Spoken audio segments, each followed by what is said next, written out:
Alright, so Brandon ordered the new parts for the truck. He ordered the 2 new lines, injector seals, and the return line pieces because that's what was broken. Injectors hold downs had broke and let 2 of the injectors pop up, not 1. And there they are.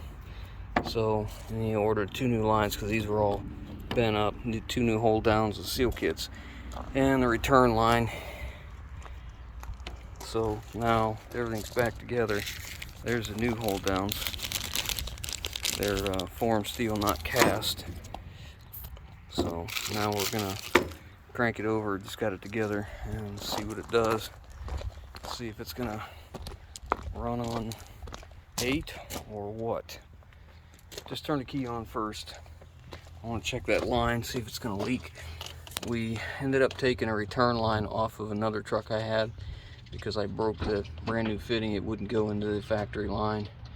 So we took it off another truck and put it on here. So I just want to see if the return line's going to leak at all.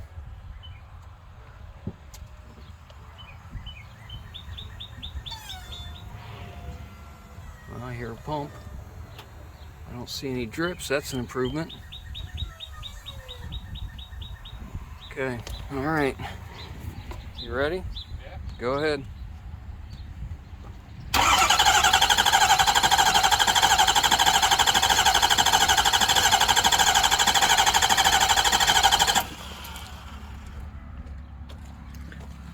Try it again.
Well, she's got an exhaust leak, as you can see right here.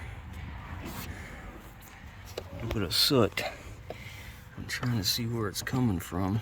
I used to have the exhaust down in the valley. It's just so hard to see. I'll have to get a light, look down in here and see what we got. So it takes a while for it to build high pressure fuel. We got 1 new tire on it. Brandon's gonna take it for a drive.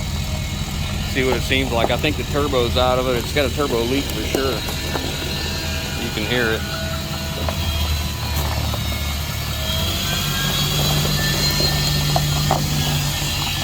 Better get that inner fender out of there. It's gonna blow away. All right, so it made it on the test drive. It made it out. It made it back. There's the highlights. That's the good part. The bad part is the turbo's so bad we can't get any boost. So it doesn't have much power. Or at least that's where we're leaning right now. So rather than, because we're just figuring out what's going on here, rather than putting a brand new turbo on this truck that's a high mileage engine, a high mileage truck, I have another truck over another piece of property that has the same 6.7, same year, maybe a year newer, but it's the same turbo. But it's got a bottom end problem. The bottom end locked up or through a rod or something, I don't recall. So we're gonna go get that truck, and we're gonna take the cab off of it and put the turbo off of that one onto this one. Once we're able to verify that the engine runs and drives well and is worth the investment, then we'll entertain the idea of putting another turbo on it. If the turbo we put on it isn't really good, then maybe we'll just run with that. I think the best thing to do is one of several things. One is to take the parts truck engine we have back there, which has significantly lower miles on that motor and transmission, pull this motor and transmission out, put that one in if he wants to keep the truck for any extended amount of time, or take this interior out, which is what he really likes, and put it in one of the other parts trucks I have that are just XLTs, and build the truck that way. But we'll see. We're going to work through it. So now we're going to load the skid steer, and we're going to take the little rollback and go get the other truck. All right, we're all loaded. Let's get moving. Well, we got it out of where it was, but it was a little difficult because it sat there for a while and it was kind of down in the mud a little bit, and that front tire is flat. So we finally got it out. Well, we got it all strapped down, and we're going to take it over, and then we have to come back and get the skid steer. It wasn't too bad getting it up there, considering it doesn't steer and has a flat and all that good stuff.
I love when I can describe this as uneventful. That was fantastic.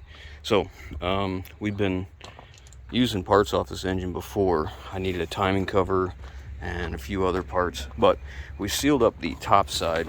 The bottom end's no good, but we sealed up the top, so we should be good there. Might even have a good set of heads on it. I don't know, maybe injectors and such. But the turbo is right down in here, and you see these are the exhaust manifolds right here, and they come up to a collector over in here to collect both of them and come into the turbo base. Really tight and tough to do with the cab on. Luckily, we had this for parts, so I believe the top end's okay. So we'll go ahead and get this apart and see if we can get the turbo off real quick. All right, we got the turbo off, like, I don't know, 15 minutes maybe. It was pretty quick. I could see where doing this on the truck would be just a pain in the butt. There's a bolt right here that holds this exhaust in place on the back of the turbo, and that would be a lot of fun to get back in because there's tension on it, the way the hanger and the suspension, or the way the exhaust is suspended, and the mounts weren't really a big deal, neither the lines. That was pretty simple. Yeah, the up pipes, how they come around and how you have to get the clamps to break them loose and all that, that's yeah, that's that could be a little bit of fun, but I'm not sure how good a turbo it is. You can hear it. The shaft feels good. No forward and back and very little up and down, and it's not skinning anywhere inside. It's not hitting. So I guess we'll try it. Now that that's out, we're going to get the little remnants of the mouse nest out of here, and then we're going to start taking the fuel system apart. The EGR cooler has to come off so that we can get to the lines of EGR, I believe. Our lines for the fuel system, they come underneath there and come down here to the rail. So that's next. Well, we got the EGR cooler off, and now he's working on the injectors. Right now I'm working on the wiring harness. None of the locks. Oh, I thought you were working on the injectors. None of the locks are pushed down on these. Makes me wonder if they've replaced the injectors at some point. But whatever. Yeah, so next I'm trying to get the wiring harness out of the way so we don't damage it. This actually goes to the glow plugs as well. Because what I'm going to try and do is take the injectors and the fuel rail and everything out as one piece if I can. I may have to take this line loose, but at least I can take the fuel rail off as all one. All these injectors have the locking tab in place. The other side was all unlocked, so it makes me wonder if someone had been in there before me. I mean, all the hold downs look like the originals. They don't look like the aftermarket. I'll have to double check on that side, I guess. Now we're gonna I've got the harness I'm working on here. It's intertwined in with the fuel system, so I'm trying to get it taken apart so that I don't have to take any of these lines loose, hopefully. Fingers crossed. The next challenge will be the glow plugs. They're down here. I'm going to try and twist those. Twist them and then pull them out, but not before I twist them. Okay, so we got the fuel rail, injectors, and the lines out. And then we're going to take this off because it has the injector codes on it. We're laying all the stuff back here for now. What are you working on right now? I took the lines, the rail, and the injectors all in one with the return lines as well. We can buy these for like 180 bucks for all three of these lines. All the injectors look good. All the tips look good. The crush washers came with them. But we have a contaminated fuel system on our other truck, so it means I'm taking everything I can from this truck. So the fuel lines, the fuel cooler, the water separator here, the lines, all of it we're taking off. So we can train. But right now I'm working on getting ready to take the pump out. This motor's locked up. It will not turn. So I'm just gonna. I don't think this has to be timed. I wouldn't think, because it's, you know, electrically fired injectors. But it doesn't matter. I can't time it because of this. All right, so this is a really, really bad design. Had I known, this goes down here underneath. All right, the bolts that hold this pump in here are threaded into the block, and then they're also threaded into these. You'll see right there, you got two separate sets of threads. Had I known that was the case, then I would have taken these loose first and then back this out. That was kind of a, no, that's just a dumb design. Alright, so this is a fuel heater, fuel cooler, and it runs up to the front and hooks into the coolant bottle. So I don't know, that truck that we're working on, I don't know if it's contamination because of coolant in the fuel, which could have happened here, or if it's got water in the fuel tank and that's what did it. So we're taking no chances. We're taking everything. We're taking these lines, the cooler, everything we can off the fuel system that will work. So next, I've got these lines taken loose here.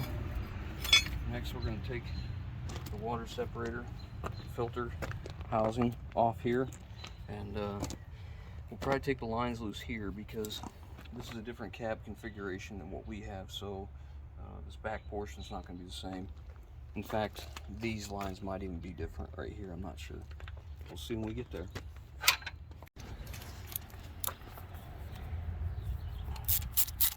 Pulling all these glow plugs out. I want to see what they look like before I pull the head. Plus, when I set the head down, I don't want them sitting on this glow plug. It's not uncommon for them to, for the ends of them to burn off. That looks okay. Looks okay. From Loco.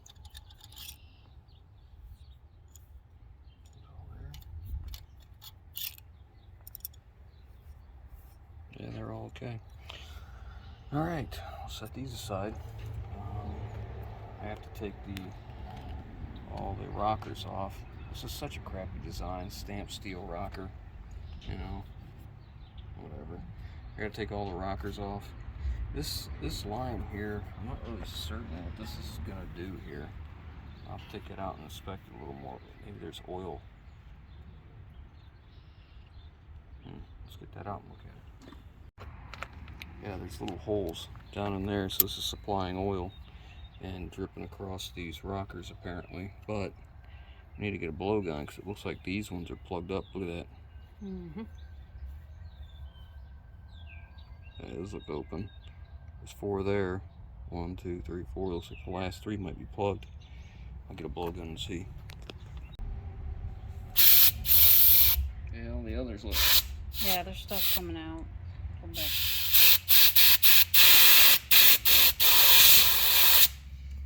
I think I would definitely clean that out with some brake parts cleaner before I put this back together. Alright, I got all the rockers out. If I was doing a job where I was taking these apart, I would inspect this around the ball here on either side to make sure it's not cracked, because that's just press formed. So I could see that breaking pretty easy, but I would inspect these very closely. We're setting them in a box because we're saving these parts for later, or possibly another engine. So I'd make sure these are all straight too. Make sure it didn't hydrolock or anything weird. And just lay them in where they belong, just like so.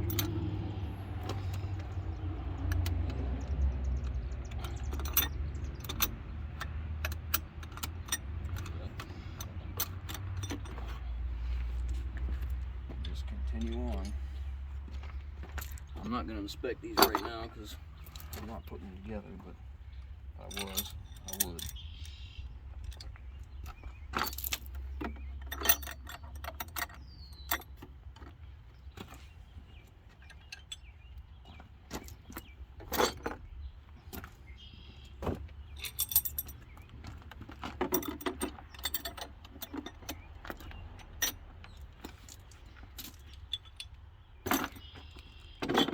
Now I've got the head ready to come off. Got to pull all the head bolts out.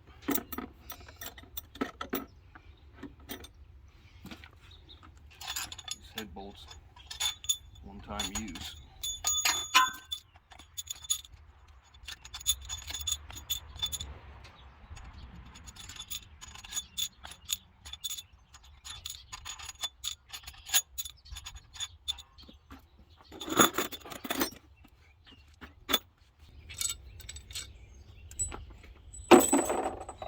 Okay, let's see what we got.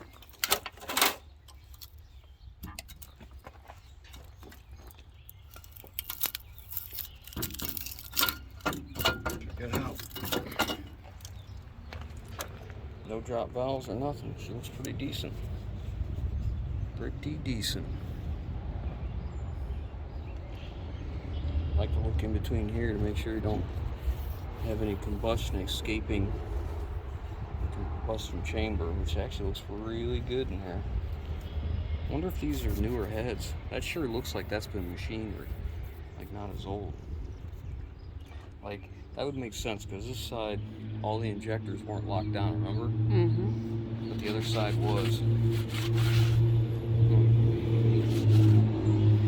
Of course, I won't put a head on unless I send it in and have it looked at, for sure. But we'll check that for flat. I bet you we're good. Yeah, that sure looks like that's a freshly machined. There's no tag on it anywhere. This engine had high 100s, low 200s on the miles, from what I remember. I don't know, but we're gonna put these off to the side, set it aside in case we ever need them. All right, I'll do the same thing on the other side. All right, as I take this apart, I want to pay attention to all the valves, see if they're about the same height. It's not uncommon for these valves to break on the bottom side. This side is quite a bit oilier, has quite a bit more oil on the intake. But let's take a look, see what we got.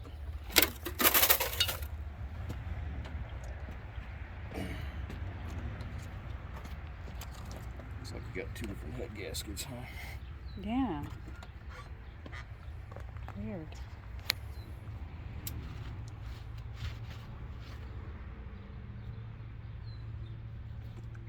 This must be the one, must be the cylinder that's having troubles right here. See how it's got the imprint of the valves on it? This is probably the one that was coming up too far.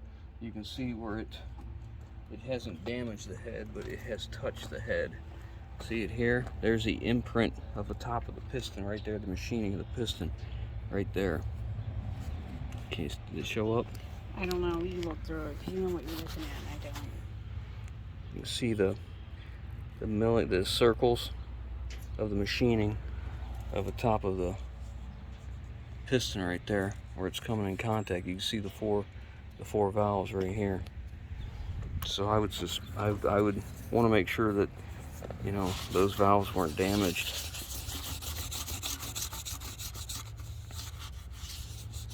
I imagine when we get a little farther in the teardown, we'll find that cylinder's probably the one that has issue, I would assume. Let's look at the head gasket on the other side, compare the two, see if one's been changed or not. Yeah, I can't tell the difference in these head gaskets as if they've been replaced or not. I don't know, maybe not, maybe they're original. Just seemed awfully odd that side looked awfully clean on machine work, and all the injector electrical connectors, none of them were locked down. I don't know, could be coincidence, but this side didn't come in contact with any of the valves. Well, that one's got a little bit, doesn't it? All right, now I got all the bell housing bolts out. We are going to lift the engine out. So I got it hooked to the grate all. We're just gonna lift up and pull back.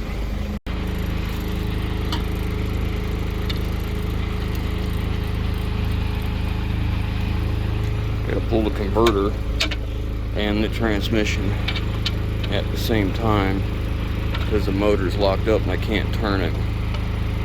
So I gotta be careful how we're doing this. Okay.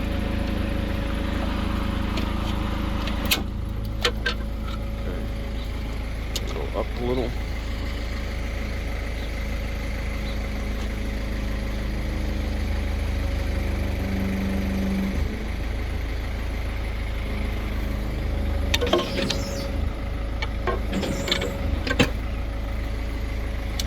Goes up just a little.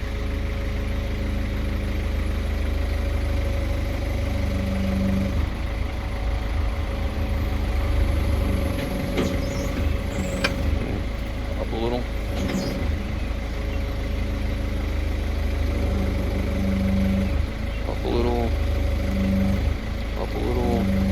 It's out of the transmission now.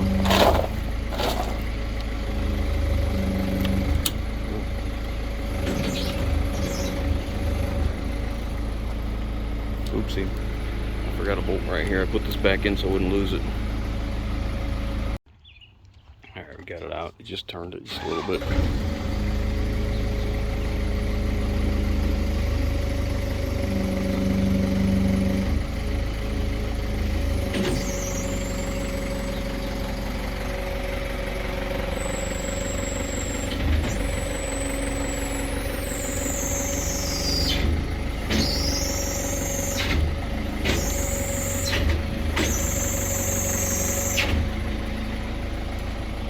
Alright, so now what I got to do is get the torque converter off. I'm going to put it back in the transmission so we don't get anything in there, any water or anything. So we'll put the torque converter back in, and then we'll tie wire it so that it'll stay in. Well, we set the cab back on because we don't need it hanging around here, and we're going to take it back over to our other property, and so we need more parts, and then we'll go back to it.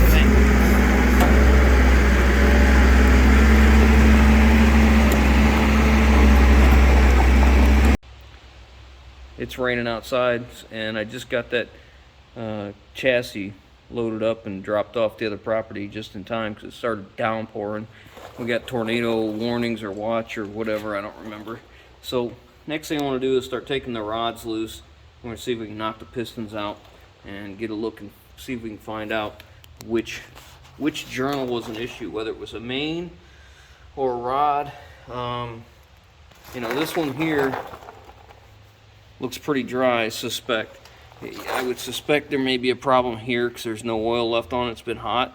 This one looks like it may have been hot too, but that one's still oily right there. That one's still oily, but you never can tell. Let's get it apart and see. All right, so I have it all torn apart, and this engine has spun every single bearing.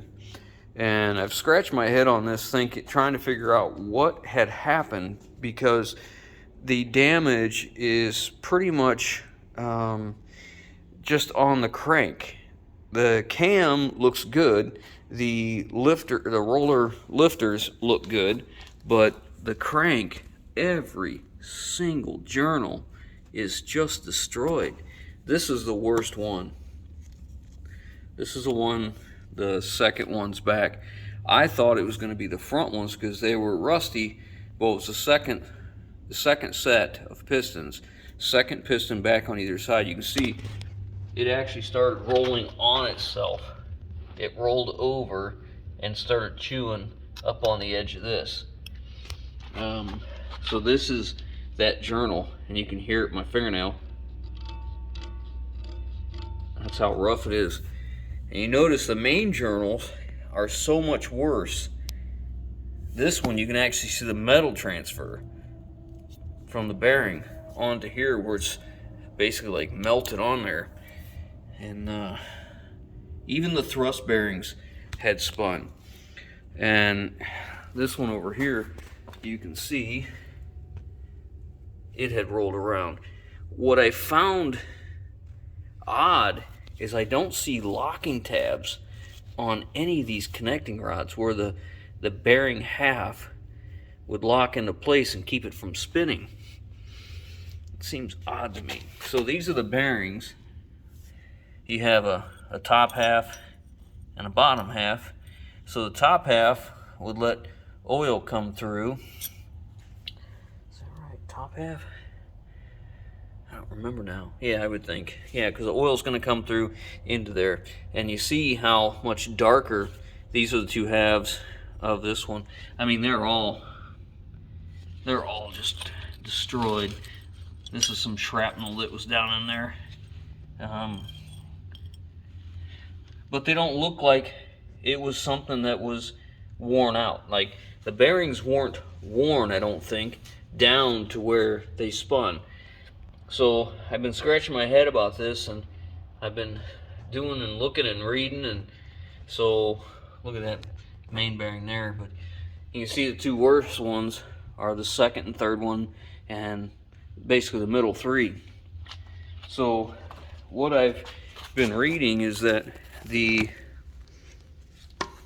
engine mount bolts right here, supposedly the theory is when this engine is in a heavy pull and you're torquing on these, it's enough to distort the main bearings caps and let them spin. And when it does, it lets it move and shuts off oil to the main, which that is how the oil is fed into the crank to get to the rods through the mains. So your oil pump comes into the block here, right? And then it feeds into, through the block, through the bearing, into the crank journal. There'll be a hole much like this. So it feeds oil pressure to here and then feeds into the rod bearing journals. So once this turns, it stops feeding oil to all of those. You know, depending on, I don't remember what the flow was, which one, but I assume it's this one does this one does this, and this one does this. I'm guessing based on the way the bearings look. But supposedly in a heavy pull, these engine mounts will distort this enough that it lets the bearings spin, or at least move. And like I said, I'm not seeing locking tabs on these bearings. I just don't understand that. I couldn't find a locking tab on any one of those rod bearings or the main bearings. I suppose it's possible that they spun and chewed it off, but I can't even find a locking tab in here. I just don't understand that. Not familiar with it, not impressed. I'm not a fan of a 6.7 motor, a power stroke to begin with, and it is what it is. Now, like I was saying about the cam, if you look in there and see the cam, the rollers, they're actually in pretty good shape, a little bit of wear, but I've rolled them over and I don't see any real damage, you know, for what I can see in without pulling it out yet. But yeah, what an odd situation, because you know, something didn't make sense, because you would never believe those heads came from a motor that had this much damage, and it was locked up. I could not turn that. I mean, obviously they were spun pretty and, you know, bound up on themselves. So those are fractured rods, so they're obviously no good.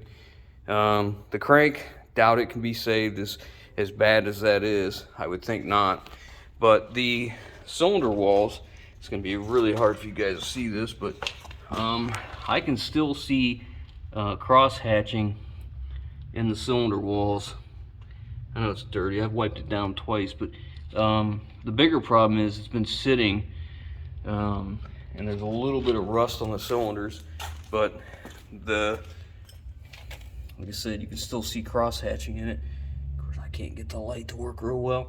No scoring of the cylinders, just a little bit of marks from when I pushed the rings out, but no scoring, nothing you can feel at all for sure. So my concern is, if this shut off oil supply, I don't know if it's worth trying to use that turbo or not. If it didn't have enough oil supply, that's an awful lot of work to put that turbo in and then it not be any good. I'm thinking we might go ahead and use that turbo, like lift the cab off, put it in, see if it fixes the problem. If it fixes the problem, all right, well, now we'll move forward with another plan for a different turbo. But at this point, it looks like we got a good block, I think a good block. We'll send it to machine shop if we're going to do something with it. We'll have the main journals checked, make sure it doesn't need line board or anything weird. At the very least, we need a crank, we need bearings, rods, pistons, rings, oil pump, and of course I just robbed the high pressure fuel system off of it. Just have the heads checked. This might be a good block to build for that truck that Brandon's building, you know, to get it ready to go, because it is a high mileage truck to begin with. Might be worth it to you know, get this one in the shop and get it going, and maybe even upgrade that to the newer style heads that don't have the problems. I don't know. We'll have to see. But at least for now, I think we have an idea of what the failure was and why.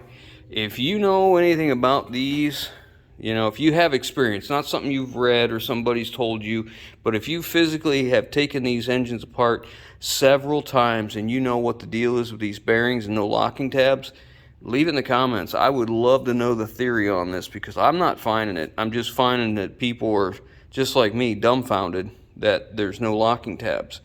And I'm just not that familiar. So anyways, that's it for now. I hope you guys enjoyed this, and we'll catch you on the next one.